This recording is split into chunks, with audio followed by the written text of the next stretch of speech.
En mi cumpleaños número 65, mi hija me entregó una caja que contenía un billete de avión de ida.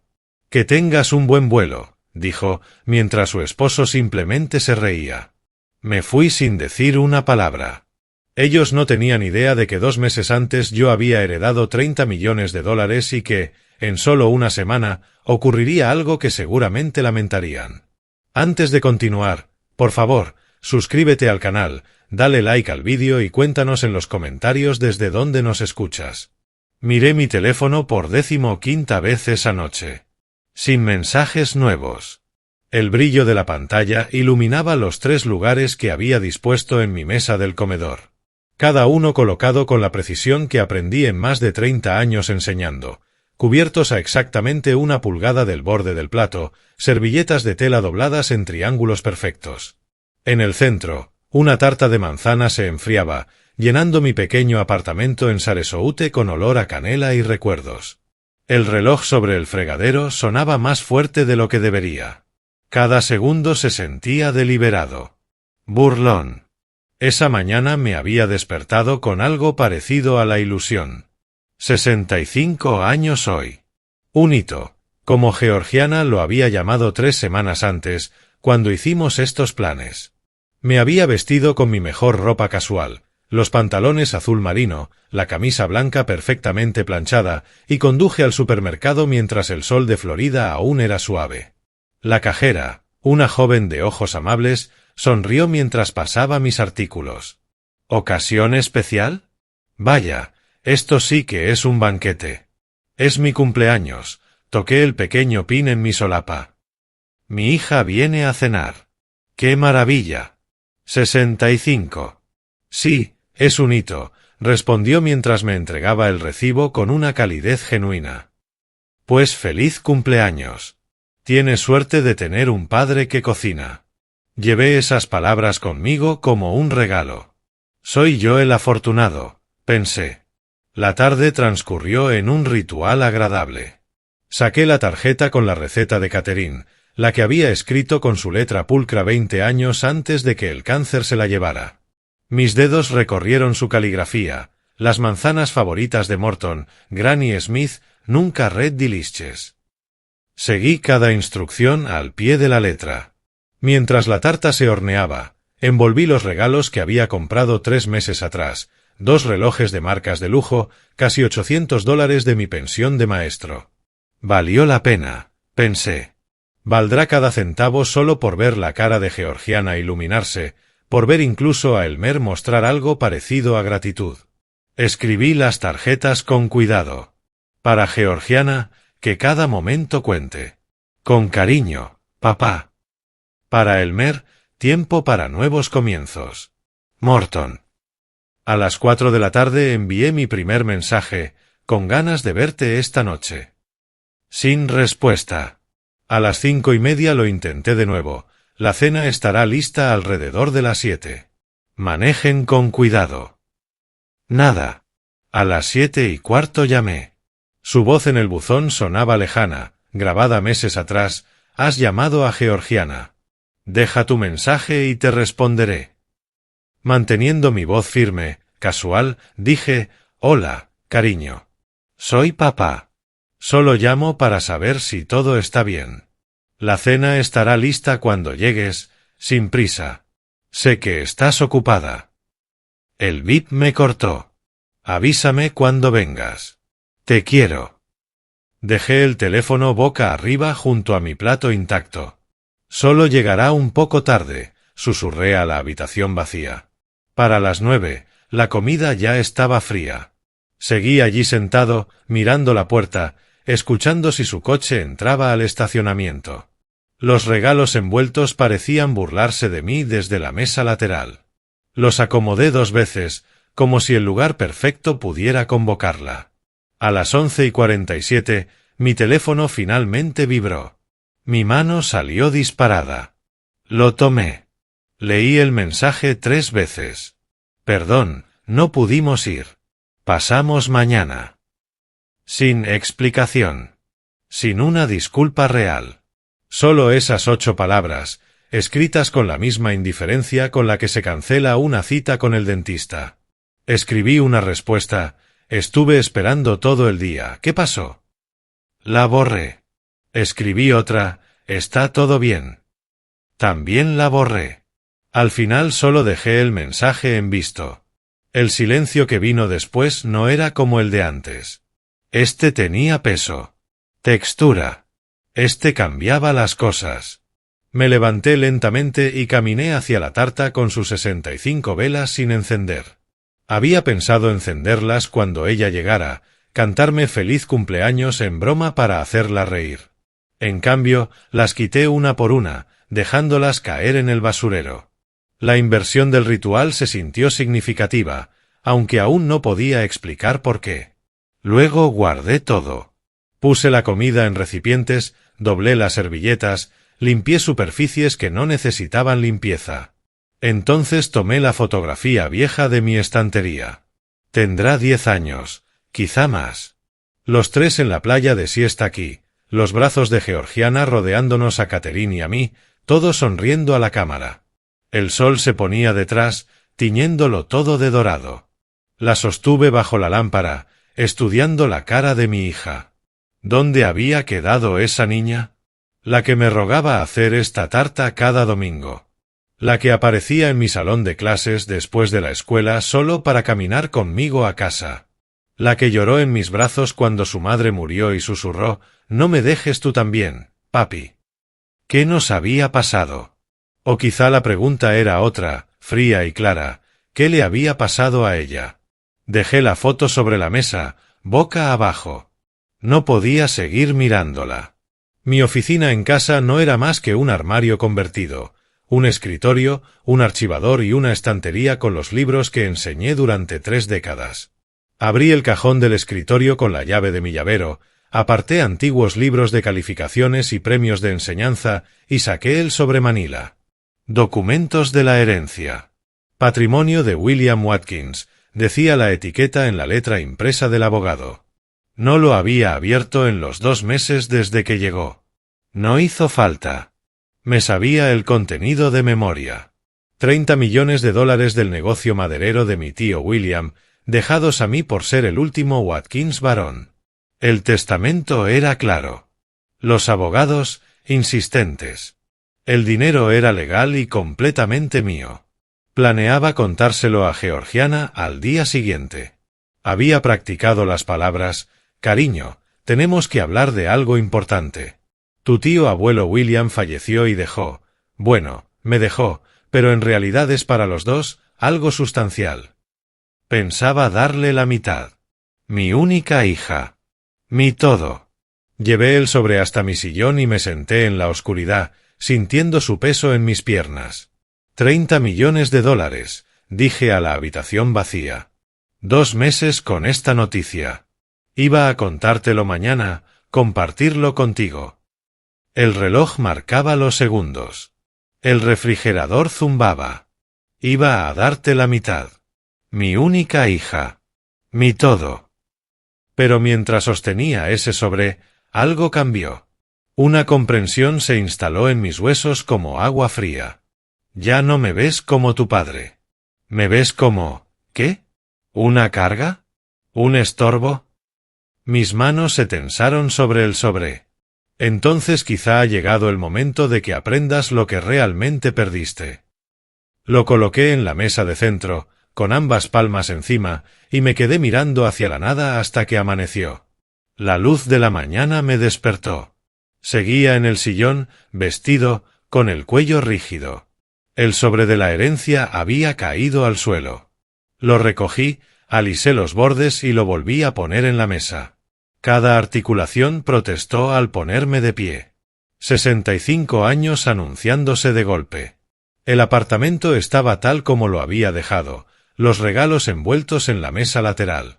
Los recipientes con comida estaban en el refrigerador. La tarta bajo su campana de vidrio. Pruebas de la esperanza de ayer. Ahora, solo restos. Fui al baño, me duché y me puse ropa limpia. Hoy, unos pantalones caqui y una camisa tipo polo, nada especial. El espejo mostraba a un hombre cansado, pero firme. El trayecto hacia Basaed tomó 15 minutos, por calles conocidas de Sarasota. Conocía la ruta de memoria, la había conducido cientos de veces cuando la casa al final del camino todavía era mía. Hace 5 años había firmado el traspaso de la propiedad a nombre de Georgiana. Un regalo, pensé entonces. Seguridad para su futuro. Una forma de decir, confío en lo que construí y te lo entrego. Aparqué frente a la casa y observé la propiedad antes de acercarme. El césped necesitaba un corte urgente. Jamás lo habría dejado crecer tanto. La cabeza del rociador cerca de la entrada estaba rota, con agua acumulándose en el pasto. Los postigos requerían pintura, con escamas blancas desprendiéndose de la madera. Y allí, en la entrada, brillando como una acusación, estaba el nuevo Audi Q7 de Elmer. $75.000. Fácil. Quizá más. Permanecí sentado en mi Honda de 15 años, haciendo anotaciones mentales de todo. Finalmente crucé la calle y subí los 3 escalones del porche que yo mismo había construido hace 17 años. Antes de que pudiera tocar, la puerta se abrió. Georgiana estaba allí, con ropa deportiva que probablemente costaba más que mi presupuesto mensual de supermercado. Su expresión titubeó, sorpresa, luego molestia, y finalmente algo parecido a una amabilidad forzada. «Papá, ya llegaste. Dijiste que pasarías hoy». Mantuve mi voz tranquila. Pensé que así te ahorraba el viaje. No me invitó a entrar. Nos quedamos en el umbral de lo que solía ser mi hogar. Yo del lado de afuera. Sobre lo de anoche, empezó. ¿Qué pasó? Ay, papá, salió trabajo de último minuto. Ya sabes cómo son los proyectos de Elmer. ¿Y no pudiste enviar un mensaje antes? ¿Antes de las 11 de la noche? Su irritación se afiló. Dije que lo siento. Estamos aquí ahora, ¿no? Bueno, tú estás aquí. Noté la corrección, el desliz en sus palabras. Sí, respondí. Aquí estoy. Ella desapareció un instante y volvió con una pequeña caja. El papel de regalo era barato, pegado con prisas. Me lo entregó sin ceremonias. Aquí tienes tu regalo de cumpleaños, papá. Perdona la tardanza. Lo tomé con ambas manos. No tenías que darme nada. Claro que sí. Es tu cumpleaños. Lo abrí despacio, despegando la cinta, desplegando el papel. Dentro había un billete de avión impreso. Sin tarjeta. Sin sobre. Solo suelto dentro de la caja, como un pensamiento de último momento. Lo leí con atención. Aeropuerto Internacional de Orlando. Salida, 17 de mayo. Mañana. Un pasajero. Solo ida. Orlando, dije mirándola. Una semana en un resort. Bueno, el vuelo, al menos. Ya tú decides el hotel. ¿Boleto de ida? Dije en voz baja. Ah, ¿sí? Parpadeó demasiado rápido. Habrá sido la página web. Puedes reservar el regreso cuando quieras. La mentira quedó suspendida entre nosotros como humo. Feliz vuelo, papá, añadió. Busqué en su rostro algo. Arrepentimiento. Afecto. Alguna señal de que entendía lo que acababa de hacer. No encontré nada. Feliz vuelo, repetí suavemente. Te va a encantar salir un poco. Has estado demasiado encerrado en ese apartamento. Ah, ¿sí? Por supuesto. La jubilación debe ser para vivir aventuras. ¿Aventuras? Sí. Se escucharon pasos dentro de la casa. Elmer apareció desde el pasillo, descalzo sobre mis viejos pisos de madera. Llevaba jeans de diseñador y un Rolex que brilló con la luz. $8.000 en su muñeca, como mínimo. Mort, ¿te vas de vacaciones, dijo. Me giré para enfrentarlo. Dejé pasar 3 segundos antes de hablar. Elmer. Hora de conocer mundo, hombre. El vuelo sale mañana. Te va a encantar Orlando. Disney, playas, todo eso. Enseñé historia de Estados Unidos durante 30 años. Sé lo que hay en Orlando. Él rió, genuinamente divertido. Cierto, cierto. Profesor. Bueno, ahora puedes verlo como turista, no solo contarlo. Mi voz bajó. Yo nunca solo conté nada. Algo en mi tono hizo que su sonrisa vacilara por un segundo. Luego volvió aún más amplia. Doblé el billete con cuidado. 3 pliegues precisos, marcados con la uña, como hacía con los documentos al archivarlos. Lo guardé en el bolsillo de mi camisa y lo palmeé 2 veces. Gracias por el regalo, Georgiana. Me giré hacia los escalones. Papá, te llamaremos más tarde esta semana. Me detuve. No me volví. ¿De verdad? Claro. Que tengas un buen vuelo mañana. Gracias por el regalo, Georgiana. De nada. Disfruta. Lo haré. Bajé los escalones, crucé el césped que solía cortar cada sábado y llegué a mi coche. Cada movimiento medido, controlado. No miré hacia atrás hasta estar sentado al volante. En el retrovisor vi que seguían allí, de pie en la entrada. Georgiana dijo algo a Elmer. Él se rió. Mis manos se aferraron al volante. Temblaban, pero no por miedo ni tristeza. Era otra cosa. Algo más frío. Algo que se sentía como claridad destilada en fuerza física. Encendí el motor, revisé los espejos y me alejé a exactamente la velocidad permitida. Querían que me fuera. Creían haberlo logrado. Probablemente pensaban que mañana subiría a ese avión, me perdería en Orlando y quizá nunca regresaría. Un obstáculo menos. Una carga menos. Lo que no sabían, lo que no podían imaginar, era lo que yo guardaba en la caja fuerte de mi apartamento. El sobre que nunca habían visto. Los 30 millones de razones por las que acababan de cometer el peor error de sus vidas. Conduje entre el tráfico de la mañana, pensando ya 3 movimientos por adelantado. Querían que me fuera. Tendrían su deseo. Pero no de la forma que imaginaban. No fui directamente a casa. Mis manos seguían firmes en el volante mientras avanzaba por el centro de Sarasota, pasando la bahía donde los veleros flotaban bajo la luz de la tarde, recorriendo calles que conocía desde hacía 30 años. El billete de ida pesaba como una piedra en el bolsillo de mi camisa. Mi mente repetía la escena una y otra vez, la sonrisa falsa de Georgiana, brillante, vacía, ensayada. Elmer descalzo en mi casa, ese Rolex atrapando el sol, su desprecio casual goteando en cada palabra. Tiempo de conocer mundo, Mort. La forma en que pronunciaba mi nombre, cortándolo, negándose a usar Morton o señor. Un billete de ida a Orlando. No París. No California. Orlando. A 45 minutos de distancia. Ni siquiera querían que me fuera lejos. Solo querían sacarme de su vista. Fuera de la casa. Entré a Bayfront Park y elegí un lugar frente al golfo. El motor hizo un clic suave al enfriarse. Saqué el billete de mi bolsillo, lo abrí y estudié los detalles. Vuelo 2847. MCO. 17 de mayo. 6:45 de la mañana. Solo ida. Solo ida, dije al coche vacío. 30 millones de dólares en mi cuenta, y mi hija me regala un billete de ida a Orlando. La absurdidad dolía más que la crueldad. Volví a doblar el billete siguiendo sus pliegues originales, lo puse en la guantera, sin tirarlo, y cerré con un clic firme. Evidencia. Ya estaba pensando en términos de evidencia. 20 minutos después, subí las escaleras hasta mi apartamento en el segundo piso, edificio C, unidad 207, en Pelican Point Apartments.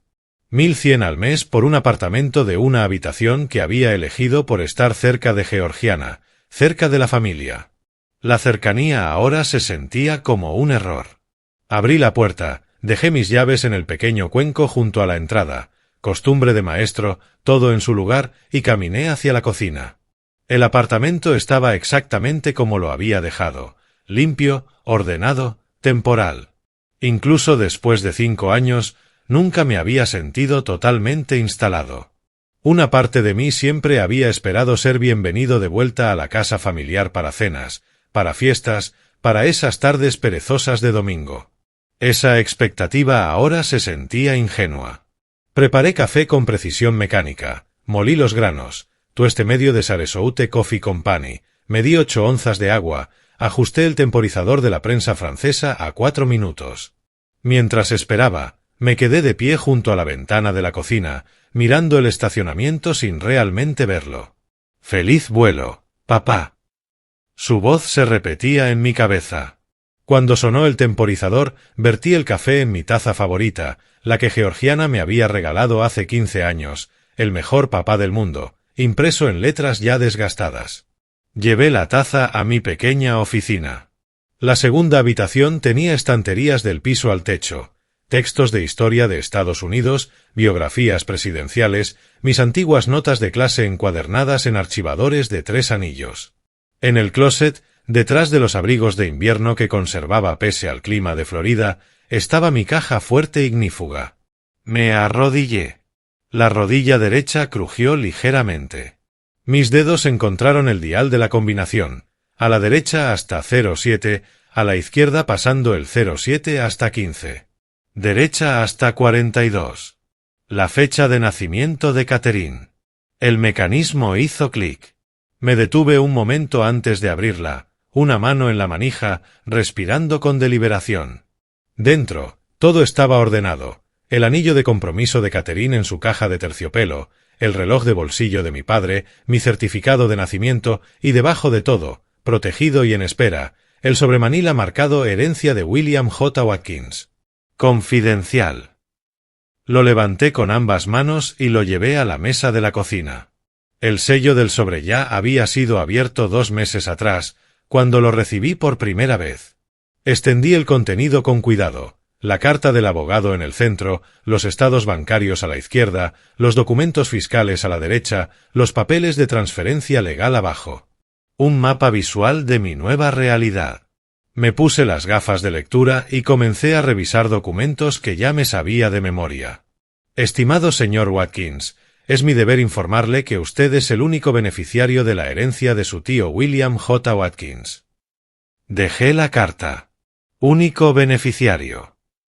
El tío William, a quien conocí 2 veces en mi vida, una en mi boda y otra en el funeral de mi padre.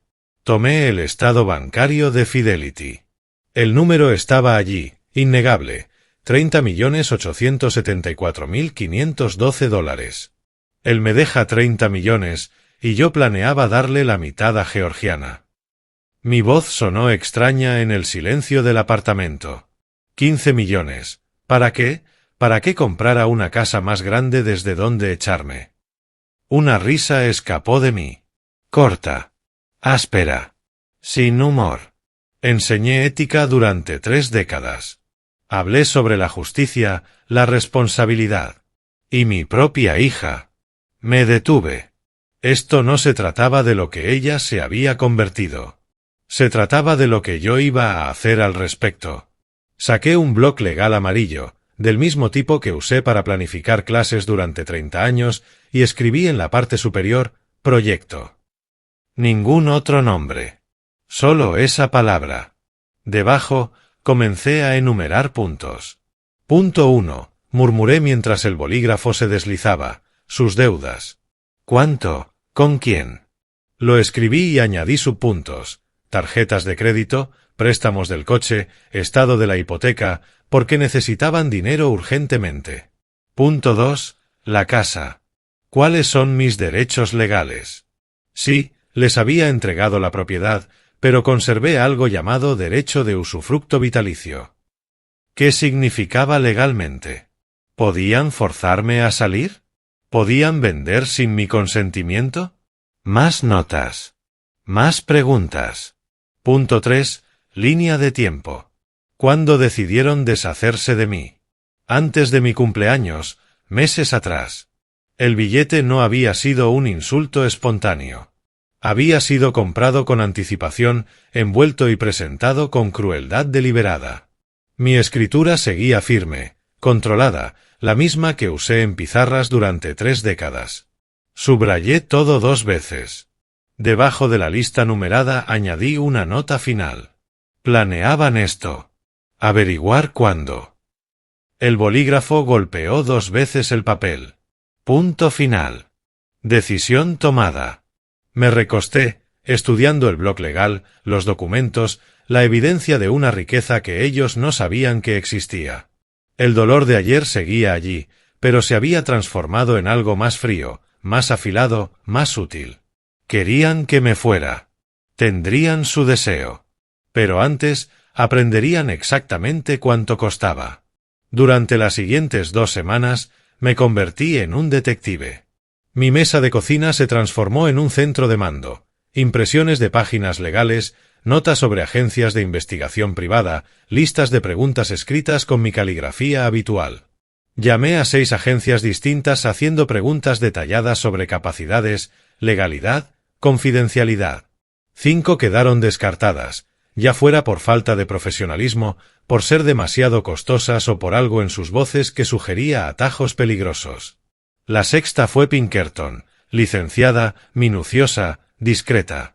Programé una cita para el martes siguiente. Durante esos días, Georgiana envió 2 mensajes. El primero llegó el 18 de mayo. ¿Usaste el vuelo? No respondí. El segundo, 4 días después, papá, ¿estás bien? Llámame. De nuevo, silencio. Que se preocuparan. Que se preguntaran. El 21 de mayo conduje hasta Tampa. La oficina de Pinkerton ocupaba un edificio profesional cerca del juzgado. Puerta de vidrio, sala de recepción con sillas de cuero, licencias enmarcadas en la pared demostrando legitimidad. Marcus Webb salió de una oficina trasera puntual, de unos 40 y tantos, en buena forma, vestido con ropa ejecutiva sin ostentación, competente. Su apretón de manos fue firme y profesional. Nos sentamos en una pequeña sala de conferencias. Deslicé una hoja mecanografiada sobre la mesa, el nombre legal completo de Georgiana, fecha de nacimiento, número de seguro social. Lo mismo para Elmer. Su dirección, mi antigua dirección, detalles laborales, números telefónicos. Webb revisó la lista sin emitir juicio. Esto es muy completo, dijo. Ha hecho su tarea. Fui profesor de historia, respondí. Investigar es parte de mí. ¿Qué espera encontrar exactamente, señor Watkins? Lo miré directamente. La verdad. Sospecho que mi hija y mi yerno tienen deudas significativas. Sospecho que tienen planes relacionados con una propiedad que me pertenece. Necesito hechos. ¿Y si los hechos confirman sus sospechas? Entonces sabré a qué me enfrento. Webb asintió lentamente. Esto es para protegerse legalmente. Me tomé un momento antes de responder. Esto es para comprender toda la situación antes de tomar decisiones. Decisiones informadas. Me explicó lo que podía investigar legalmente. Informes crediticios con la autorización adecuada, registros públicos, análisis de redes sociales, vigilancia en espacios públicos. Y lo que no podía hacer, hackear cuentas, entrar sin permiso, intervenir teléfonos. Lo entendí perfectamente. ¿Puede determinar sus conversaciones en lugares públicos? ¿Bares? ¿Restaurantes? Si hablan de asuntos privados en espacios públicos, sí. Es legal. Hágalo. Me dio el precio, un anticipo de 5.000 y 3.000 al finalizar, 10 a 14 días para resultados completos. Saqué mi chequera, no de mi cuenta habitual, sino de la nueva, abierta específicamente para los fondos de la herencia. Los cheques estaban impecables, casi sin uso. Escribí con cuidado $5.000 y 0 centavos. Firme, Morton R. Watkins. El sonido del cheque desprendiéndose por la perforación se sintió definitivo. Webb lo guardó de inmediato. Nos dimos la mano otra vez. 2 semanas, confirmó. Me fui sin mirar atrás. El periodo de espera transcurrió entre rutinas meticulosamente mantenidas, compras los martes, visitas a la biblioteca los jueves, caminatas diarias por el vecindario. Pero bajo esa normalidad, todo había cambiado. En Publix, me situé detrás de una mujer mayor en la caja. Contaba monedas de un monedero de tela, sus manos temblando ligeramente. El total era 38,21. Ella tenía 29,74. El cajero, joven e impaciente, suspiró con molestia. La mujer empezó a retirar artículos: pan, leche, huevos. Observé la escena y pensé en un posible futuro para mí. Si realmente hubiera sido pobre, si realmente hubiera dependido de la caridad de mi hija. Di un paso adelante y extendí mi tarjeta al cajero. Cubriré la diferencia, dije. La mujer protestó débilmente. La interrumpí con suavidad. Por favor. Ya está hecho. Afuera, dentro de mi coche, me quedé sentado 5 minutos procesando lo que acababa de presenciar, la crueldad casual de la impaciencia, la dignidad necesaria para aceptar ayuda, la línea delgada entre independencia y desesperación. En la biblioteca Selby saqué varios libros sobre abuso financiero a personas mayores, derecho familiar y leyes de propiedad en Florida. La bibliotecaria leyó los títulos mientras los escaneaba. Lectura intensa. ¿Proyecto de investigación? Podría decirse, respondí. Su preocupación se reflejó en su rostro. ¿Todo está bien? Algunos de estos hablan sobre abuso a personas mayores. La miré a los ojos y logré una pequeña sonrisa. Solo me estoy informando. Mejor prevenir que lamentar. Si alguna vez necesita recursos o servicios comunitarios. Lo agradezco, de verdad, pero estoy bien. Solo me interesa el tema. No parecía del todo convencida. Bueno, el conocimiento es poder. Tomé los libros. Sí. Sí que lo es. Georgiana volvió a mandar un mensaje el 25 de mayo. Este silencio es infantil. Dejé el teléfono sin responder. 5 días después, llegó otro. Bien, lo que sea. Perfecto. Que siguiera preguntándose. El 4 de junio, mi teléfono sonó. La voz de Webb tenía un peso particular. Señor Watkins, hemos completado la investigación. ¿Puede venir a la oficina? Creo que querrá ver esto en persona. El tono me lo dijo todo. Conduje a Tampa de inmediato. Webb extendió documentos por toda la mesa de conferencias como un fiscal presentando pruebas. Informes crediticios llenos de señales de alarma, estados bancarios obtenidos legalmente gracias a su descuido con la privacidad, documentos de préstamos, historiales de pago. Su hija y su yerno tienen $180,000 en deudas combinadas, dijo Webb, observando mi reacción. No mostré ninguna. Desglose, pedí. Enumeró todo con precisión. 45,000 en deuda de tarjetas de crédito repartidos en 7 tarjetas. 75,000 del préstamo del Audi Q7 de Elmer. 35,000 en préstamos de mejoras del hogar. 25,000 en préstamos personales. Están haciendo solo pagos mínimos, continuó, sobreviviendo por los pelos. Un solo pago atrasado y enfrentarán consecuencias graves. Asimilé la información en silencio. Hay algo más, añadió. Webb tomó su teléfono y abrió un archivo de audio. Pasé 3 noches en Sarkis Bar, donde el señor Clarkson se reúne con amigos los martes. Habla mucho. Presionó reproducir. Ruido de bar llenó la sala. Risas, copas chocando, conversaciones. Luego la voz de Elmer emergió, clara, inconfundible. Mort se va de vacaciones permanentes. Le conseguimos un boleto de ida, hermano. Él se las arreglará. Risas masculinas. La casa vale 850, fácil. La hipoteca tiene solo 250 restantes. Limpiamos 600 después de todo. Otra voz, indistinta. ¿Él sabe? Elmer de nuevo. Nah. No va a pelear. El viejo no tiene nada. Su pensión apenas cubre su apartamento. Es un ancla, hermano. Finalmente nos vamos a quitar ese peso de encima. Más risas. Webb detuvo la grabación. Permanecí inmóvil. ¿Puedo tener una copia? ¿En memoria USB o por correo? USB. Hizo 2 copias mientras esperaba. Guardé ambas en el bolsillo de mi camisa y abotoné el cierre. ¿Esto es admisible?, pregunté. En un proceso civil, sí. Está en un lugar público. No hay expectativa de privacidad según la ley de Florida. ¿Cuándo fue grabado? El 23 de mayo, martes por la noche, aproximadamente a las 9. Calculé rápidamente. Una semana después de mi cumpleaños. Una semana después del billete.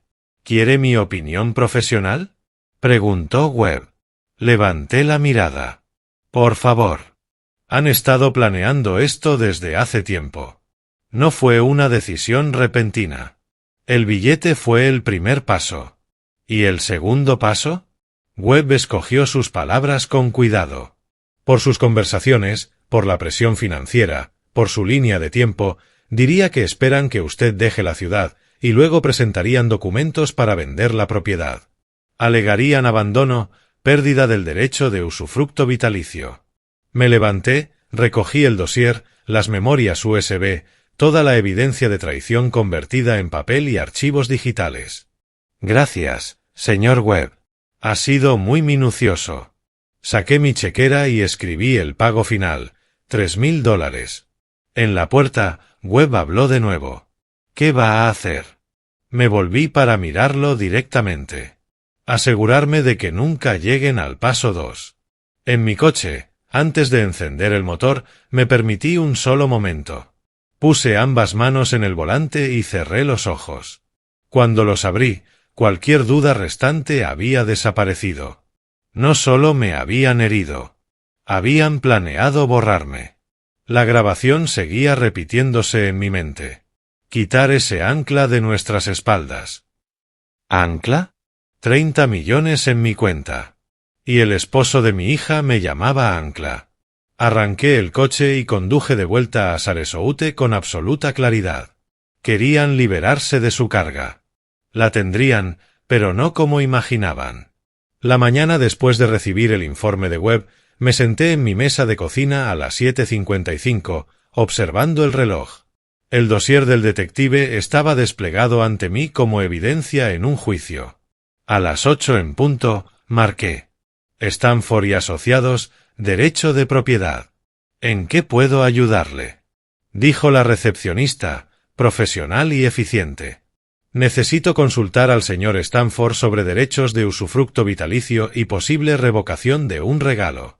Es algo urgente. Una breve pausa. Teclas presionadas. El señor Stanford tiene un espacio esta tarde a las 3. ¿Le sirve? Lo anoté en mi blog legal. 3 en punto. Stanford. Perfecto. La maquinaria legal había comenzado a moverse. A las 2:45 llegué al bufete. Centro de Sarasota, 10º piso, ventanas del suelo al techo con vista a la bahía. 15 minutos antes. Costumbre de profesor. Roy Stanford salió de su oficina puntual. Hombre de 50 y tantos, cabello plateado, traje Brooks Brothers, un apretón de manos que combinaba confianza y evaluación. Nos sentamos en una sala de conferencias con vista a los veleros flotando en la luz de la tarde. Dispuse los documentos con orden, el traspaso de la propiedad de hace 5 años, la cláusula del usufructo vitalicio que conservé, el billete de ida aún en su funda, los hallazgos del detective sobre deudas y conversaciones grabadas. Stanford tomó notas, formuló preguntas claras, nunca mostró sorpresa, solo análisis profesional. Les dio la casa por completo hace 5 años. Sí. Quería ayudar. Creí que éramos familia. Examinó la cláusula. Pero conservó estos derechos. Inteligente. ¿Por qué? Mi abogado de entonces insistió. Dijo que necesitaba seguridad. No pensé que llegaría a necesitarla. Stanford levantó la mirada. La necesita ahora. Esta cláusula es su ventaja. No pueden sacarlo legalmente. Lo están intentando. Él tocó el billete de ida. Esto es un desalojo encubierto combinado con su motivo financiero. Luego movió el dedo hacia el desglose de deudas. Tiene bases para una revocación completa del regalo. ¿De verdad puedo recuperar la casa? Con el procedimiento adecuado y esta evidencia, absolutamente. Se recostó. La pregunta es, ¿quiere hacerlo? Reflexioné mi respuesta. Quiero opciones. Quiero que comprendan que hay consecuencias. Stanford asintió lentamente. Luego se levantó, fue hacia una pizarra blanca y empezó a dibujar diagramas. El profesor dentro de mí apreció el método. Usufructo vitalicio significa que usted retiene el derecho de ocupar la propiedad hasta su muerte. Ellos la poseen, pero no pueden echarlo ni vender sin su consentimiento. Dibujó flechas que mostraban mi poder retenido. Si usted demuestra que están tratando de desalojarlo de forma encubierta, haciéndole las condiciones insostenibles, obligándolo a irse, tiene base para revocar el regalo. Un billete de ida es suficiente evidencia, combinado con su situación financiera y su intención declarada de vender. Sin duda. Establece motivo y acción. Pasamos 2 horas desarrollando la estrategia. Primero, establecer el desalojo encubierto. Segundo, preparar los documentos de revocación, pero no presentarlos todavía, mantenerlos como herramienta de presión. Tercer punto, cambiar mi testamento de inmediato. Cuarto, proteger la herencia. Stanford sugirió algo más. Hay otra opción. No legal, pero efectiva. Lo escucho. Haga pública la herencia. Una entrevista en medios, noticias locales. Hable sobre su inesperada fortuna. Fruncí el ceño. ¿Y por qué haría eso? Porque ahora mismo ellos creen que usted no tiene poder. Están esperando que se vaya para vender su casa. Si descubren que tiene 30 millones. La comprensión llegó de golpe. Entrarán en pánico, terminé. Se darán cuenta de que se equivocaron. Exacto. No es acción legal, es guerra psicológica. Perfectamente legal. Incluso podría resultarle terapéutico. Sentí una sonrisa lenta formarse en mi rostro.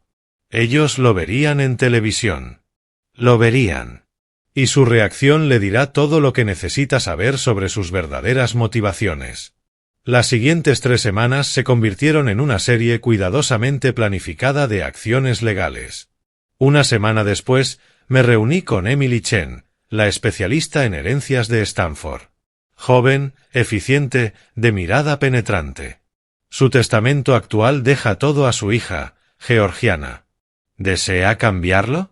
Por completo. ¿Y el nuevo beneficiario? Lo había pensado con detenimiento. Una fundación para la prevención del abuso a personas mayores. La llamaré Fundación Catherine Watkins. El bolígrafo de Emily se detuvo un instante. El nombre de su difunta esposa. Sí. Ella habría querido que algo bueno saliera de todo esto. La cantidad involucrada es considerable. ¿Ha considerado dejar algo a su hija? La miré directamente. Ella tomó su decisión cuando me dio ese billete. Yo estoy tomando la mía ahora. Entendido. Prepararé los documentos. Este testamento necesitará 2 testigos y certificación notarial. Lo que haga falta. Quiero que sea infalible. Firmé página tras página. Mi mano no tembló. Cada firma era deliberada, firme, definitiva. Tinta azul. Instrucción de Stanford para mostrar que era el original, no una copia.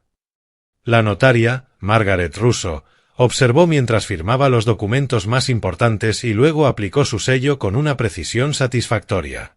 La marca en relieve lucía oficial, permanente. Estos documentos son legalmente vinculantes, señor Watkins. Guárdelos bien. Lo haré. En SunTrust Bank, con el asociado de Stanford como testigo, abrí nuevas cuentas y transferí la totalidad de la herencia, $30.874.512. El gerente del banco ofreció servicios premium, gestión patrimonial, carteras de inversión. Solo una cuenta corriente segura y una cuenta de ahorros de alto rendimiento, respondí. Sencillo. Con esta cantidad podría. Lo interrumpí con suavidad. No necesito complicaciones. Necesito protección. Este dinero tiene un propósito específico. ¿Puedo preguntar cuál? Justicia. Y, eventualmente, ayudar a personas en mi misma situación. Una pausa. Un atisbo de comprensión entre ambos. Aseguraré los protocolos de seguridad máximos para esta cuenta. Gracias. Y algo más. Quiero que todos los estados de cuenta se envíen a la oficina de mi abogado, no a mi casa. Hecho. Durante la segunda semana, sonó mi teléfono. El nombre Georgiana en la pantalla. Consideré no contestar, pero ganó la curiosidad. ¿Sí? Su voz cargaba irritación. Papá, ¿cuándo vas a usar ese billete? Ha estado ahí semanas. Yo estaba sentado en mi mesa, rodeado de documentos legales. He estado ocupado. ¿Ocupado con qué? Estás jubilado. Con mis asuntos. Dejando todo en orden. Lo que sea. El billete expira en 2 meses. Úsalo o piérdelo. Lo tendré en cuenta. Terminé la llamada y seguí firmando los documentos de revocación. Su voz ya se sentía lejana, desconectada de mi nueva realidad. El 21 de junio regresé a la oficina de Stanford para la revisión final.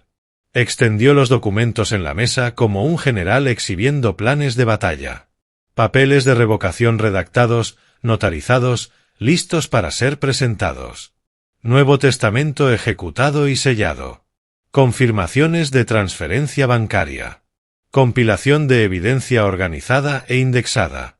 Registro de correspondencia documentando cada interacción con Georgiana.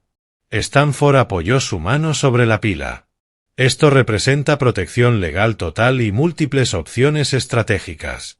Examiné cada documento por última vez y asentí. Él colocó todo dentro de una carpeta de cuero de alta calidad. La acepté, sintiendo su peso, no solo papel, sino poder. Opciones. Justicia esperando ser usada. ¿Cuál es el proceso si decido ejecutar la revocación? Pregunté. Presentar estos documentos ante el secretario del condado. Ellos recibirán notificación formal. 30 días de plazo para responder. Luego, una audiencia si deciden impugnar. Impugnarán. Con toda seguridad.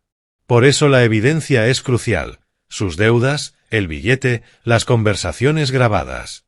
Construye un caso abrumador. ¿Tiempo estimado desde la presentación hasta el fallo final? 3 a 4 meses. Quizá más si luchan con fuerza. ¿Y el cambio del testamento? Ese es inmediato.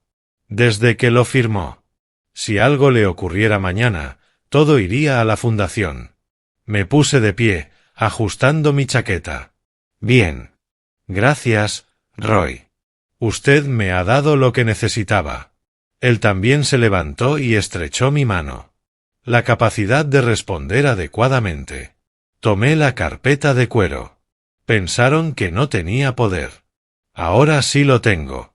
Con la base legal asegurada, pasé a la siguiente fase.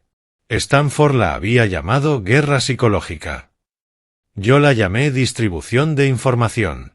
Me senté frente a mi laptop buscando contactos de medios locales. El segmento Gente Ordinaria, Historias Extraordinarias de WFLA Tampa Bay llamó mi atención. Perfecto para mis propósitos. Escribí con cuidado. Estimado equipo de programación de WFLA, soy un profesor de historia jubilado de 67 años con una historia que creo resonará con sus espectadores. Tras vivir modestamente con mi pensión de maestro durante años, recientemente heredé $30 millones de un pariente lejano al que apenas conocí. Este cambio inesperado me ha dado una perspectiva que deseo compartir con otros adultos mayores sobre la esperanza y las posibilidades a cualquier edad. Tengo documentación completa y sería un honor participar en su segmento. Adjunté una fotografía profesional mía. Hice clic en enviar. A las 2:47 de esa tarde, sonó mi teléfono. Henrietta Morgan, productora, interesada.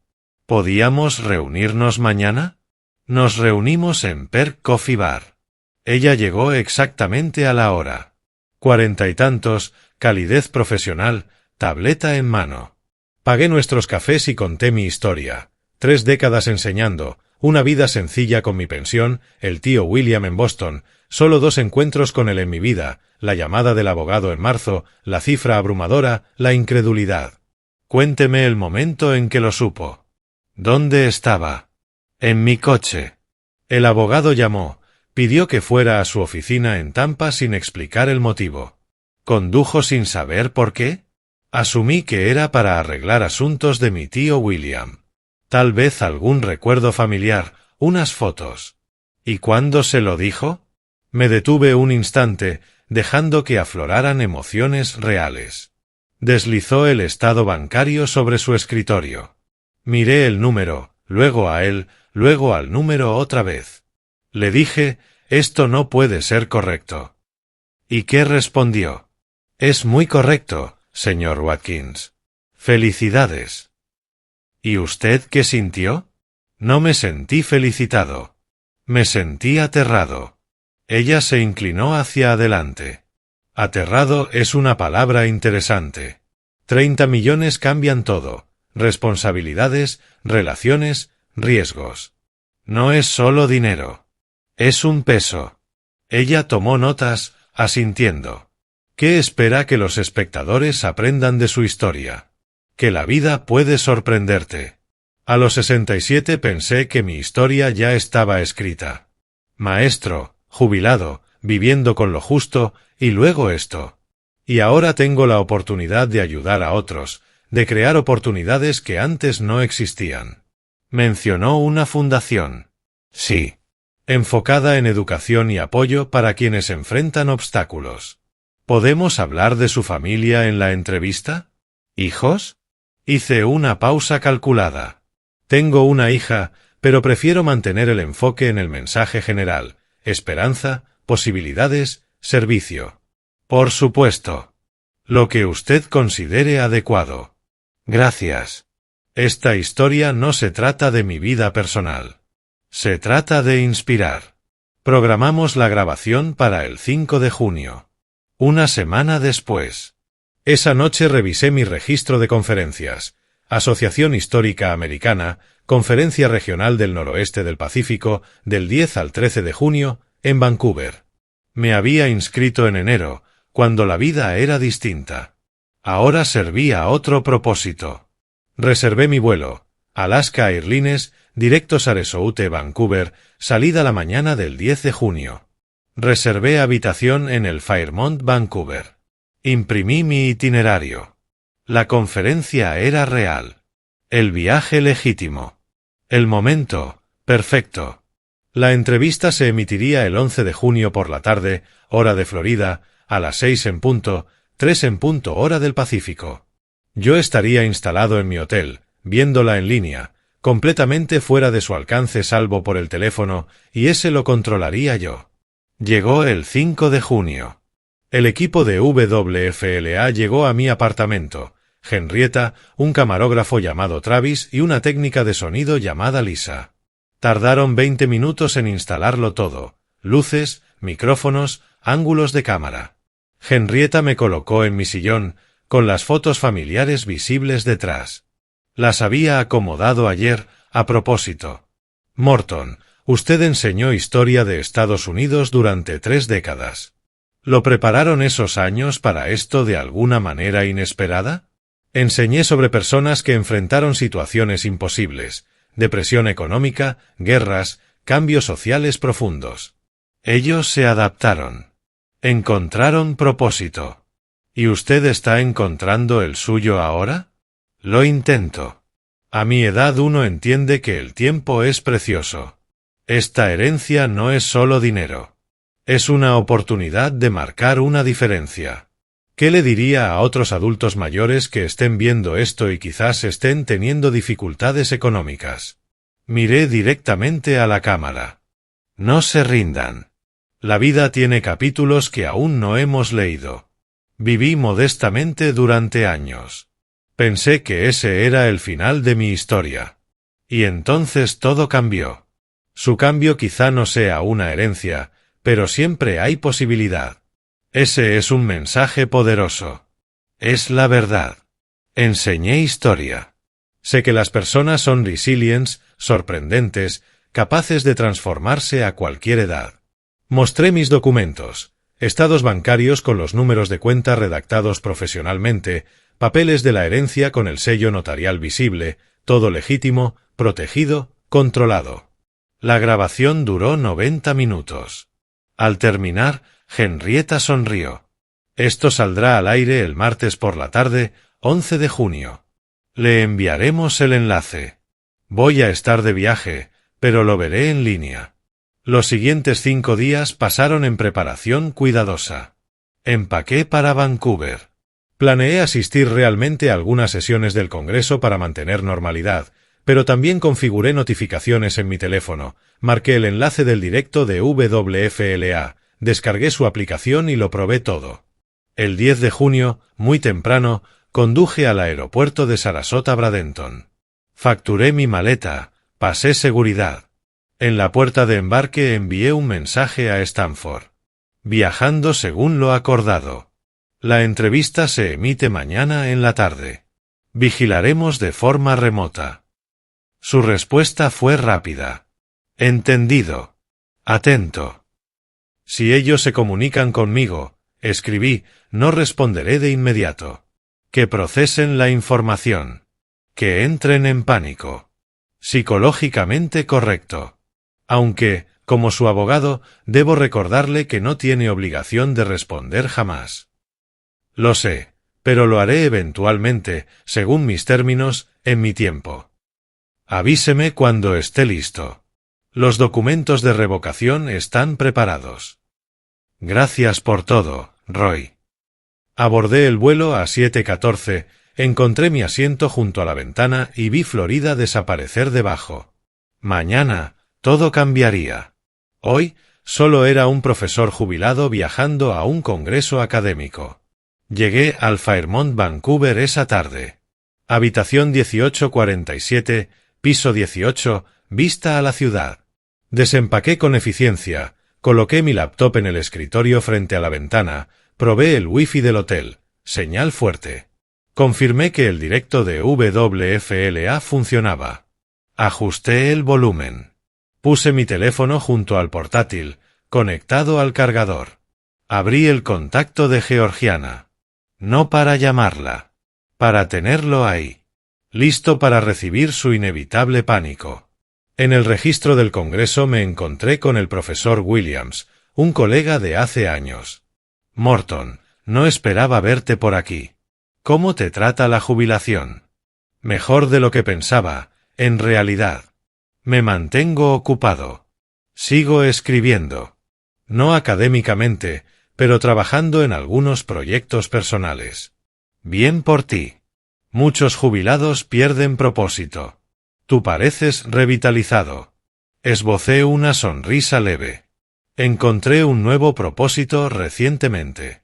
Acontecimientos inesperados. Misterioso. Me gusta. ¿Cenamos esta noche? En realidad tengo algo programado esta noche. ¿Mañana? Claro. Nos vemos entonces. 11 de junio. Asistí a la conferencia inaugural de la mañana. Tomé notas. Participé en discusiones, comportamiento académico normal, pero mi verdadera atención estaba en otra parte. A las 2 de la tarde, hora de Vancouver, 5 en punto en Florida, regresé a mi habitación, encendí mi laptop, abrí el directo de WFLA y ajusté el volumen. Mi teléfono descansaba al lado, silenciado, esperando. Me había colocado a 2500 millas de distancia de la explosión que estaba a punto de detonar. A las 2:45 me acomodé en la silla del escritorio, comprobé el directo una vez más. Funcionaba perfecto. A las 3 en punto, 6 en punto en Florida, comenzó la presentación de Gente Ordinaria, Historias Extraordinarias. Respiré hondo. En algún lugar de Sarasota, mi hija estaba a punto de descubrir que el hombre viejo e impotente al que había desechado como un ancla tenía $30 millones de los que ella jamás había sabido. El segmento comenzó. Mi rostro apareció en pantalla. Presioné reproducir. A las 3 en punto, hora de Vancouver, el directo de WFLA cargó en mi laptop. El logo de Gente Ordinaria, Historias Extraordinarias apareció junto con su música inspiradora. Me quedé inmóvil en la silla, manos entrelazadas, teléfono en silencio a mi derecha. Había esperado este momento durante semanas. Henrietta Morgan apareció en pantalla, profesional y cálida. La vida puede sorprendernos cuando menos lo esperamos.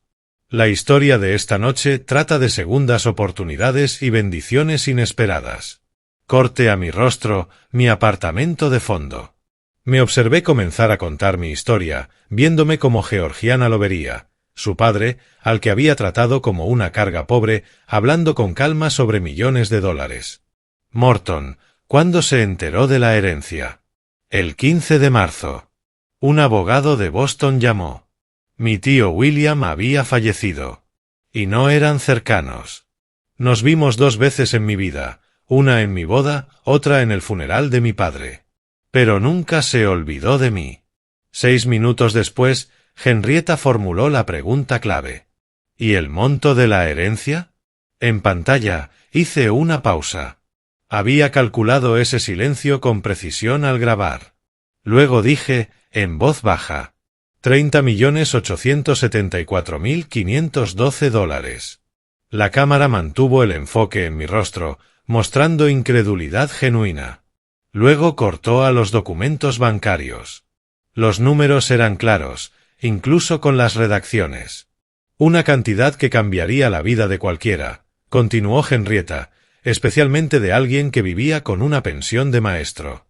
Vi esa revelación sabiendo que, en ese mismo instante, en Florida, Georgiana estaba viendo ese número, el número que nunca conoció, el número que convertía el billete de ida en lo que realmente fue, la expulsión de alguien que ella consideró inútil. El segmento duró 8 minutos con 47 segundos. Finalizó con el cierre de Henrietta, un recordatorio de que los capítulos más sorprendentes de la vida pueden llegar a cualquier edad. Exhalé despacio. Luego esperé. 90 segundos después, la pantalla de mi teléfono se iluminó. Georgiana llamando. No contesté. La llamada terminó. De inmediato comenzó otra. Los mensajes comenzaron a llegar uno tras otro. Había configurado las notificaciones sin sonido, y ahora aparecían tan rápido que apenas podía leerlos. Papá, esto es real. Llámame ya. ¿Por qué no nos dijiste? Papá, por favor, contesta. Esto es importante. Luego, de Elmer. Mort, vimos las noticias, ¿qué diablos, hombre? Tienes 30 millones y nos regañaste por lo del billete. Llámanos. Esto es serio. Leí cada mensaje, analizando completamente, elección de palabras, puntuación, progresión del tono. El primer mensaje de Georgiana, papá, en minúsculas. 3 signos de interrogación, 3 de exclamación, shock. El primero de Elmer, apodo irrespetuoso, lenguaje inapropiado, ira. El tercero de Georgiana, todo en mayúsculas, sin signo de pregunta, exigencia, no solicitud. En 5 minutos, mi teléfono mostraba 7 llamadas perdidas y 14 mensajes. La desesperación aumentaba con cada nuevo texto. Georgiana, tenemos que hablar de inmediato. Luego, por favor, papá, por favor llama. Las mayúsculas se volvían más frenéticas, la puntuación más desesperada. Me quedé sentado durante 10 minutos viendo cómo los mensajes se acumulaban, el teléfono vibrando con nuevos intentos de contactarme. Entonces lo tomé. No llamé. En lugar de eso, escribí un solo mensaje. Gracias por el billete de cumpleaños. Lo usé a mi manera. Quizá deberías tomarte un tiempo para pensar en tus acciones. Lo leí 3 veces. Medido, justo, honesto. Lo envié tanto a Georgiana como a Elmer al mismo tiempo. Observé cómo aparecía entregado debajo de cada mensaje. Luego fui a la configuración, busqué los controles de concentración, activé la opción de bloquear contactos seleccionados durante 48 horas, añadí ambos números. La acción tomó 90 segundos. Cuando terminé, el teléfono quedó en silencio. Lo dejé de nuevo sobre el escritorio, esta vez con la pantalla hacia abajo. Listo. 1 hora después, llamé al servicio de habitaciones. Salmón, arroz, verduras. El joven que trajo la bandeja, su placa decía Justin, estaba animado. ¿Necesita algo más esta noche, señor? No, gracias. Esto está perfecto. ¿Está aquí por trabajo o por placer? Por un congreso. Profesores de historia. Suena bastante denso, bromeó, sonriendo. A mí me parece interesante. De hecho, estudio historia en la UBC. Entonces ha elegido un camino valioso. ¿En qué se especializa? Historia indígena del noroeste del Pacífico. Trabajo fundamental. Alguien tiene que contar bien esas historias. Esa es la idea. Que disfrute su cena, señor. Gracias. Y mucha suerte con sus estudios. Cuando se fue, comí despacio en el escritorio, el tenedor en una mano, el programa del Congreso en la otra, revisando el horario de mañana. A las 9 de la mañana, conferencia inaugural. A las 11, mesa redonda sobre cómo enseñar historias difíciles. A las 2 de la tarde, debate sobre análisis de fuentes primarias. Rutina académica normal. Mientras tanto, en Florida, mi hija estaba viviendo un tipo de aprendizaje muy diferente. Terminé de cenar, dejé la bandeja fuera de la habitación y llamé a Stanford desde el teléfono del hotel. Roy, soy Morton, llamando desde la línea del hotel. Vi la emisión en línea. Muy bien hecha, profesional. Convincente, respondió él. La reacción fue inmediata. 7 llamadas, 14 mensajes en 5 minutos. Esperable. ¿Cómo contestó? Un solo mensaje. Les agradecí el billete, sugerí que reflexionaran sobre sus actos y luego los bloqueé durante 48 horas. Psicológicamente demoledor. No pueden responder, no pueden negociar, no pueden controlar. Esa es la idea. Que se queden con ello. Sin resolución, sin cierre. ¿Cuándo regresa? En 3 días. El congreso termina el 13. Volaré de regreso el 14. Estaré listo.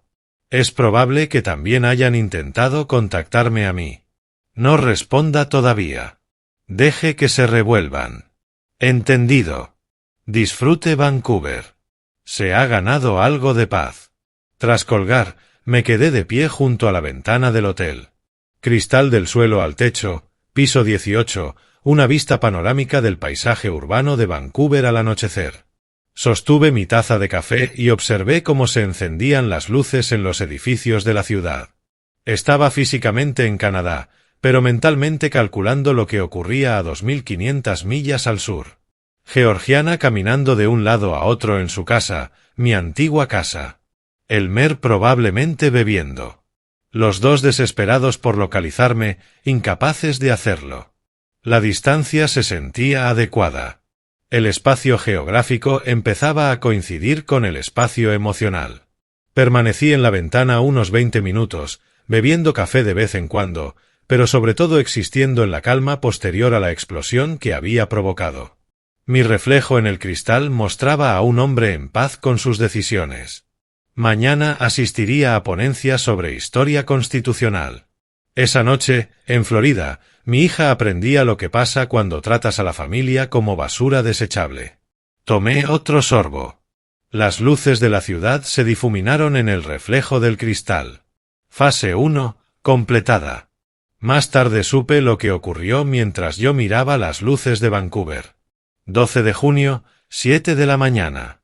Georgiana se sentó a la mesa de su cocina, mi antigua cocina, mirando la pantalla de su teléfono. Mensaje no entregado. Había intentado llamarme 15 veces durante la noche. Bloqueado. Bloqueado. Bloqueado. Elmer caminaba detrás de ella, ya alterado. Tenemos que ir a su apartamento ahora mismo. Condujeron hasta Pelican Point Apartments, el complejo donde yo alquilaba. Encontraron la unidad C207. Elmer golpeó la puerta con fuerza. Nada. Intentó llamarme de nuevo. Seguía bloqueado.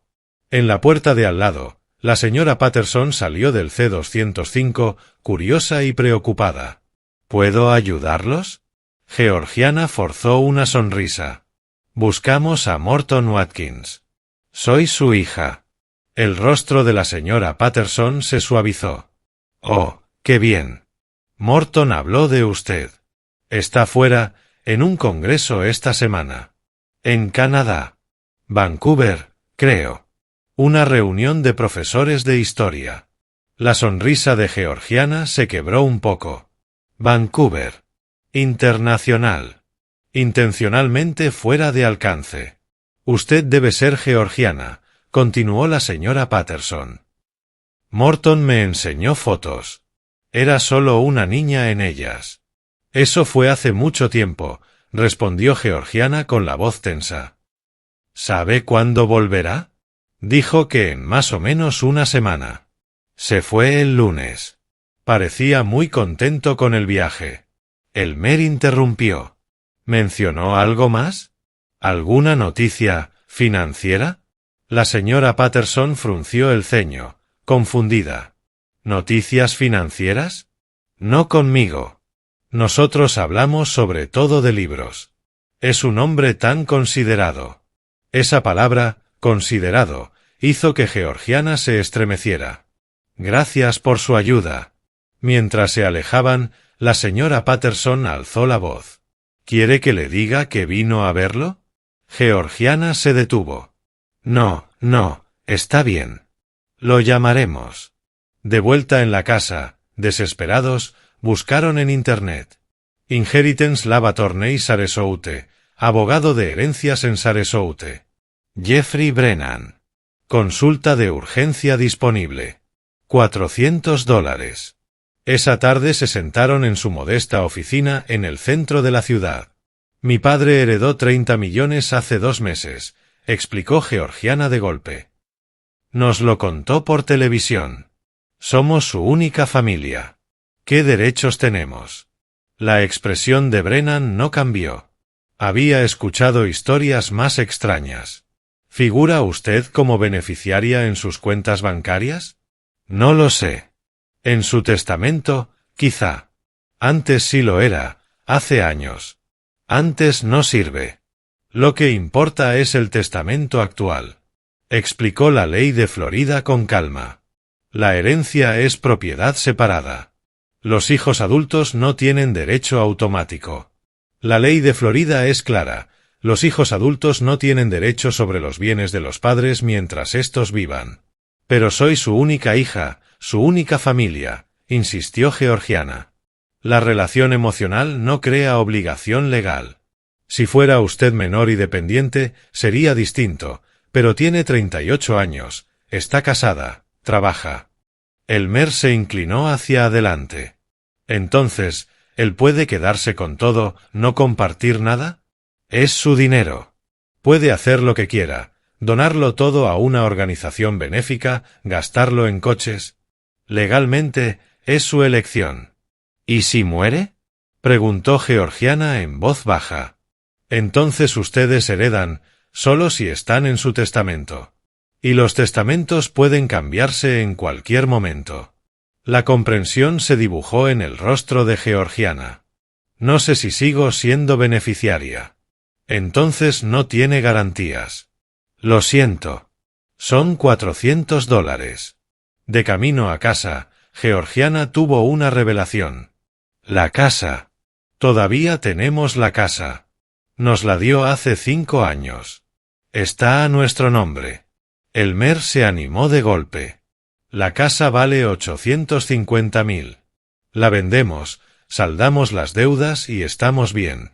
Corrieron a casa, revolvieron el archivador hasta encontrar la escritura en una carpeta etiquetada Papeles de la casa. Georgiana llamó a Sarah Chen, la abogada inmobiliaria con la que habían hablado meses atrás. Sarah, estamos listos para poner la propiedad a la venta. ¿Qué tan rápido se puede vender? El mercado está bien, respondió Chen. Casas comparables se están vendiendo en 30 a 45 días. Pero antes necesito revisar la escritura. ¿Hay alguna carga o condición que deba conocer? Georgiana dudó.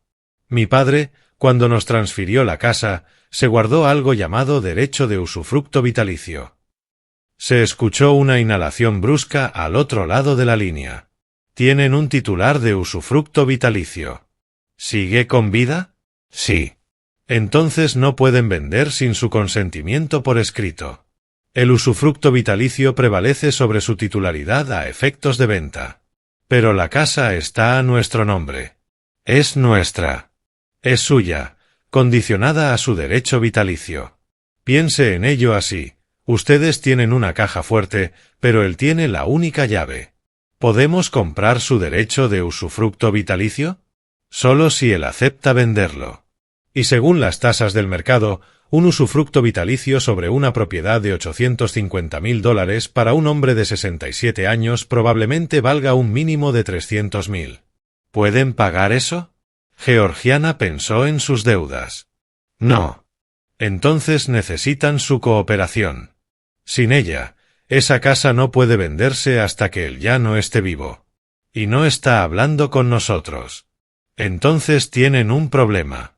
Lo siento. La llamada terminó. Georgiana y Elmer se sentaron en la sala. Mi sala. Mis muebles. Mi derecho vitalicio. Rodeados por pruebas de su fracaso. No podían acceder a la herencia. No podían vender la casa. Ni siquiera podían comunicarse conmigo. $180.000 en deudas, acreedores llamando, facturas vencidas. La trampa se había cerrado por completo. Esa tarde, Elmer se refugió en el garaje. Georgiana podía escucharlo lanzar objetos. Ella se sentó frente al ordenador en mi antiguo estudio. Habían pintado encima de mi cuidadosa organización, convertido ese espacio en su oficina. Abrió el correo electrónico y escribió mi dirección. Asunto, lo siento, papá. Tecló entre lágrimas, admitiendo que lo del billete fue cruel, admitiendo que querían que me fuera, admitiendo la deuda, toda ella, detallada punto por punto. Admitiendo que habían planeado vender la casa después de que yo me marchara. No espero que me perdones, escribió. No lo merezco, pero por favor, si alguna vez me quisiste, vuelve a casa. Por favor, hablemos. Lo siento tanto. Lo leyó 3 veces, lloró más fuerte en cada lectura, y luego presionó enviar. Apareció la confirmación de mensaje enviado. Ahora solo podía esperar, sabiendo que yo la había bloqueado, sin saber si el correo quedaría bloqueado también. En el garaje, Elmer abrió otra bebida. Esto es tu culpa, dijo cuando ella apareció en la puerta. Tu padre, tu problema. ¿Mi culpa? Tú fuiste quien sugirió lo del billete. Sugerí sacarlo de encima. Y tú estuviste de acuerdo. Le entregaste la caja porque me convenciste de que era una carga. Era una carga. Lo sigue siendo. Ahora es una carga rica que no ayuda a su propia familia. Ya no somos su familia. La voz de Georgiana se quebró. Renunciamos a ese derecho cuando intentamos tirarlo como basura. Entonces, ¿qué hacemos? Estamos en $180.000 de deuda. Facturas por pagar. Acreedores llamando. Le escribí un correo disculpándome. Elmer soltó una carcajada amarga. ¿Crees que un lo siento arregla esto? Él salió en televisión, Georgie. Planeó esto de principio a fin. Lo sé. Se secó las lágrimas. Y nos lo merecemos. Lo dejó en el garaje y volvió al ordenador. Revisó el correo compulsivamente. Ninguna respuesta. La casa, mi casa, se sentía distinta ahora. No era suya, era prestada, precaria. Cada habitación contenía restos de mi vida anterior. La cocina donde yo había cocinado, el estudio donde corregía exámenes, el dormitorio donde Catherine y yo habíamos dormido. Habían vivido 5 años dentro de mi generosidad, confundiéndola con logros propios. Ahora entendían la diferencia. Georgiana revisó su teléfono otra vez. 47 intentos de contacto. 0 exitosos. Afuera, en Vancouver, yo dormía en paz. Dentro de su angustia, ellos estaban aprendiendo lo que yo ya sabía. Que la bondad retirada se siente como crueldad.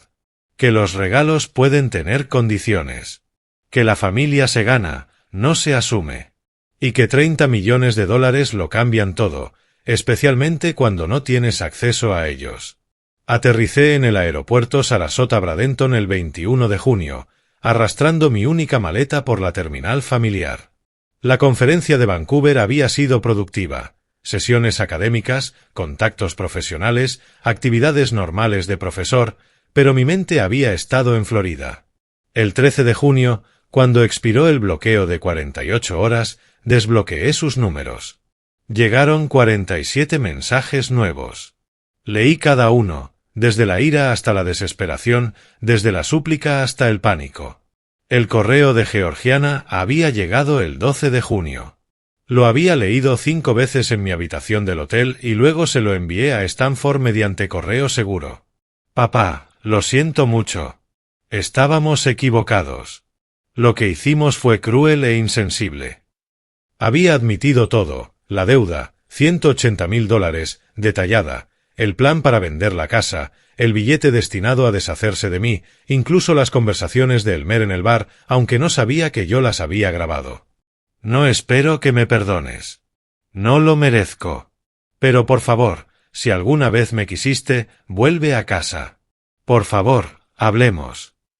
En la zona de equipaje, vi familias reuniéndose, niños abrazando a sus padres, amor auténtico, conexión auténtica. Pensé en lo que había perdido, en lo que Georgiana había tirado. Recolecté mi maleta, conduje de regreso a mi apartamento, desempacé con método. El material del Congreso fue a reciclaje. La carpeta de cuero de Stanford aún contenía todos los documentos legales, incluidos los papeles de revocación de la casa. Los coloqué en mi escritorio junto a una copia impresa del correo de Georgiana. 2 documentos, su admisión, mi opción nuclear. Esa noche, redacté una respuesta. He vuelto a Sarasota. Nos reuniremos mañana a las 2 de la tarde en la oficina de mi abogado. Los 2. Dirección abajo. No lleguen tarde. Breve. Controlado. Imponiendo los términos. A la mañana siguiente llegué a la oficina de Stanford 1 hora antes. ¿Está seguro de este enfoque?, preguntó Stanford. Podría revocar la casa ahora mismo. Tiene motivos. Podría, pero sigue siendo mi hija. Ella le dio un billete de ida en su cumpleaños. Lo sé. Y por eso hay condiciones, no perdón. Tiene una oportunidad, solo una, de demostrar que puede cambiar. ¿Y Elmer? Elmer es el veneno. Pero forzar una separación no es mi papel. Si ella decide quedarse con él después de esto, será elección suya. Revisamos el acuerdo que habíamos preparado por correo mientras yo estaba en Vancouver. Cada cláusula redactada con cuidado, exigible, específica. Stanford leyó en voz alta. Condición 1. Terapia familiar obligatoria, 6 meses mínimo, sesiones semanales. No solo asistencia, lo interrumpí, participación. El terapeuta debe enviar informes mensuales sobre compromiso genuino. Stanford tomó nota. La renta de $500 es muy inferior al precio del mercado, observó. ¿Por qué tan baja? No es por dinero. Es por principio. Necesitan redactar un cheque a mi nombre cada mes, reconociendo quién controla realmente su vivienda. Stanford asintió, comprendiendo la psicología. A la 1:55 observé desde la ventana del 10º piso. El coche de Georgiana entró al estacionamiento. Ella y Elmer bajaron por separado. Sin interacción. Tensión evidente. 5 minutos después, la recepcionista avisó. Señor Watkins, sus invitados están aquí. Stanford y yo intercambiamos una mirada. ¿Listo? Listo. Caminamos hacia la sala de conferencias. Georgiana se puso de pie cuando entré. Estaba demacrada, pérdida de peso, ojeras, ropa desgastada, la presión financiera marcada. Avanzó hacia mí. Papá, yo. Levanté la mano. Siéntate, por favor. Ella obedeció. Elmer no se levantó ni saludó, solo me fulminó con la mirada. Me senté frente a ellos, Stanford a mi lado. La dinámica de poder era cristalina. Gracias por venir, comencé. Recibí tu correo, Georgiana. Un destello de esperanza cruzó su rostro. Papá, lo dije de verdad. Estoy tan... Permíteme terminar. Levanté la mano de nuevo. Reconozco tu aparente arrepentimiento. Si es real o no, el tiempo lo dirá. Elmer se inclinó hacia adelante. ¿Aparente arrepentimiento?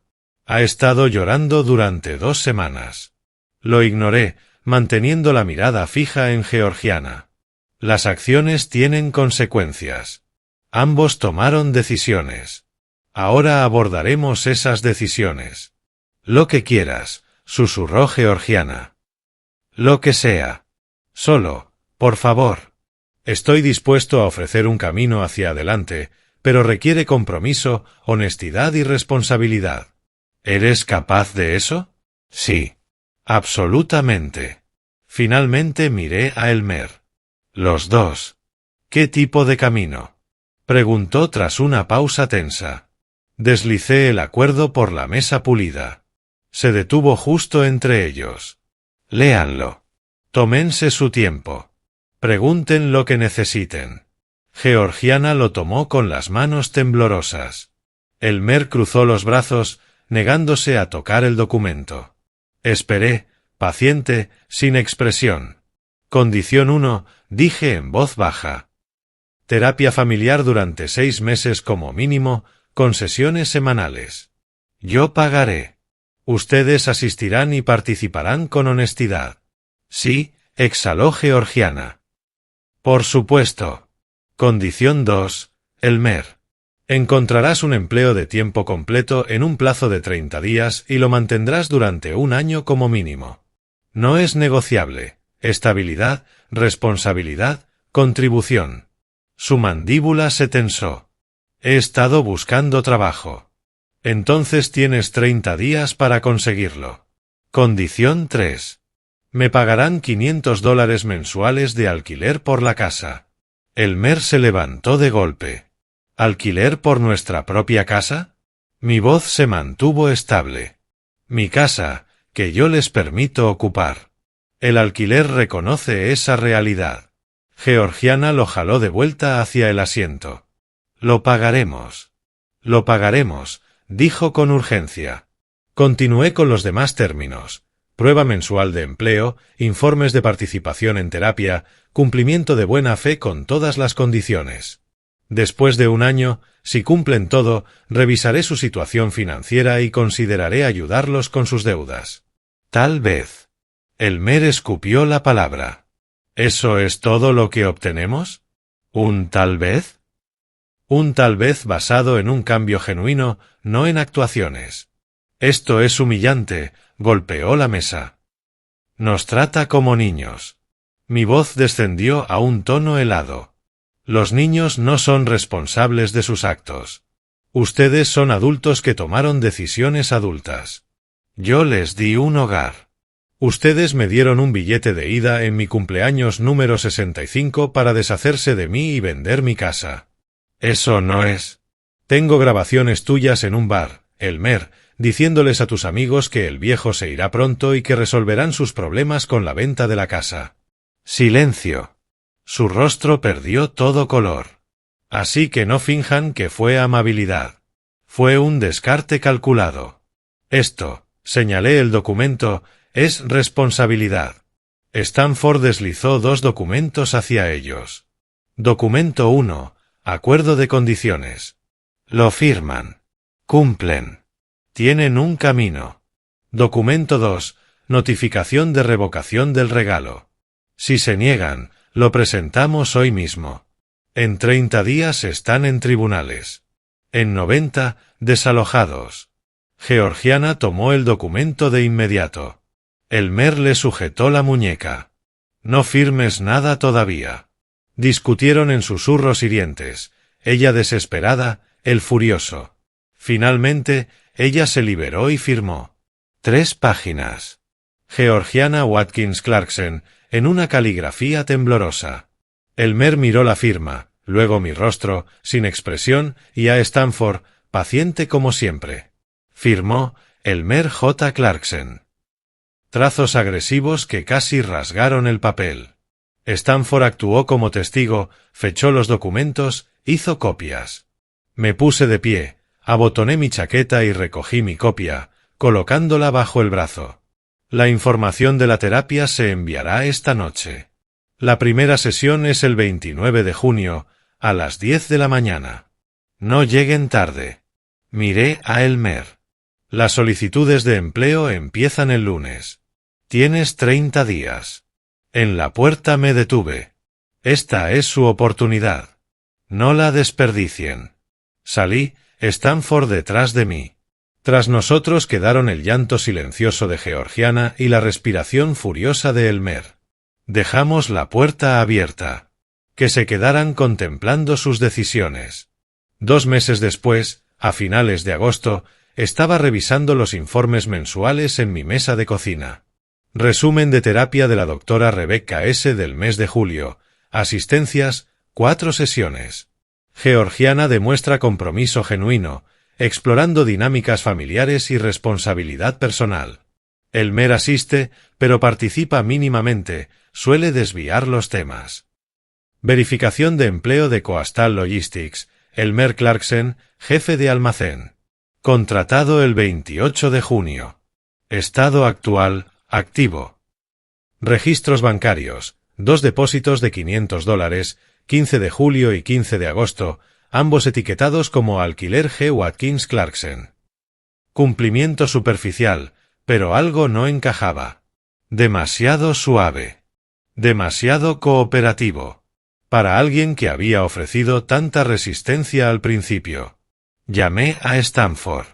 Realice una verificación de antecedentes, discretamente. Quiero saber si están consultando a otros abogados.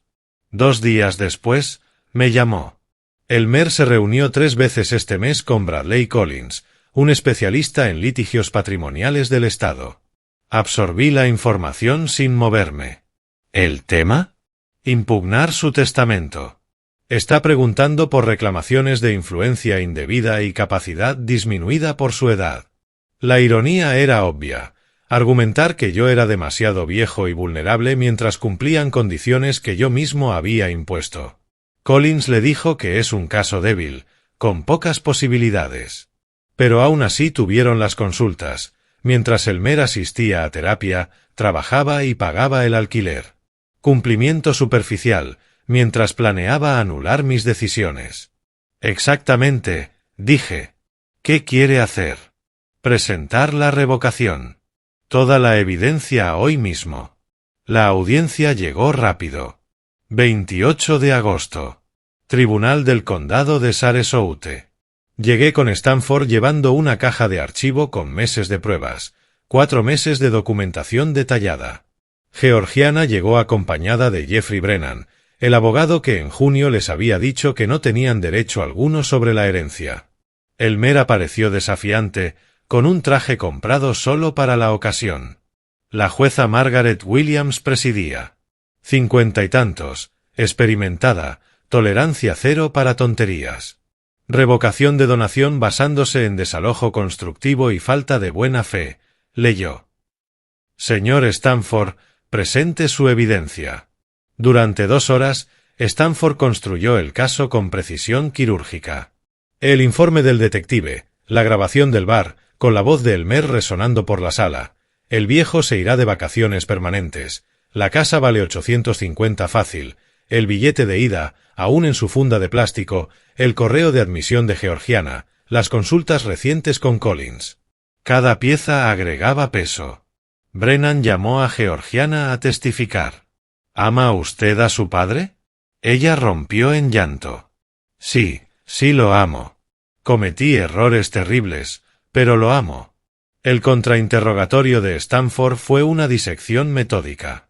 Señora Clarkson, ¿cuándo supo que su esposo estaba consultando a un abogado de herencias? Georgiana quedó rígida. ¿Qué? Responda la pregunta. En julio. A mediados de julio. ¿Y usted no informó a su padre? Le dije a Elmer que dejara de hacerlo. Pensé que lo haría, pero no lo hizo. Consultó otra vez en agosto. ¿Le dijo a su padre sobre la consulta de julio? No.